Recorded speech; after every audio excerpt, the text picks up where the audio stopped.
मुझे लोग समझ नहीं आते, मतलब मुझे हम समझ नहीं आते।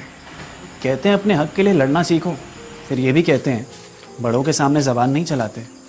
कहते हैं जिसमें मन लगता है वो करो, फिर ये भी कहते हैं मन की कभी नहीं सुननी चाहिए। कहते हैं मेहनत करो सब मिल जाएगा, फिर ये भी कहते हैं मेहनत तो ज़्यादा गधा भी करता है, किस्मत भी होनी चाहिए। छोटी छोटी चीज़ों में खुशी ढूंढा करो, सबसे यही सुनने को मिलता है। और फिर ये भी सुनने को मिलता है कि इतने में ही खुश हो गए तो कुछ बड़ा कैसे करोगे। वो कहते हैं अभी वक्त ही वक्त है तुम्हारे पास, फिर ये भी कहते हैं अगले 2 साल में सेटल नहीं हुए तो ज़िंदगी बर्बाद हो जाएगी। कहते हैं कुछ तो लोग कहेंगे, लोगों का काम है कहना। फिर ये भी कहते हैं शादी अपनी कास्ट में ही हो, नहीं तो नाक कट जाएगी।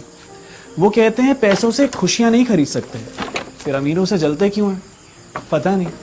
प्यार कभी भी ढूंढने से नहीं मिलता कहते हैं। और ये भी कहते हैं शादी की उम्र हो गई है, अब ढूंढ ले कोई। वो कहते हैं प्यार करते हो तो संभाल के रखना उसे। फिर ये भी कहते हैं प्यार सच्चा है तो उसे जाने दो। सुनाते हैं कहानियाँ कैसे 3 जनरेशन लग जाती है पैसे बनाने में। फिर ये भी कहते हैं 22 पे नौकरी नहीं लगी, नालायक हो तुम। सब सही भी हम ही कर रहे हैं और सब गलत भी हम ही कर रहे हैं।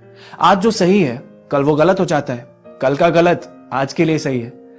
नजरिए से बनती है दुनिया, सब अपने अपने हिसाब से अपनी अपनी राय दे रहे हैं। सबको समझना मुश्किल है, इसलिए तुम्हें जो ठीक लगे तुम वो करो।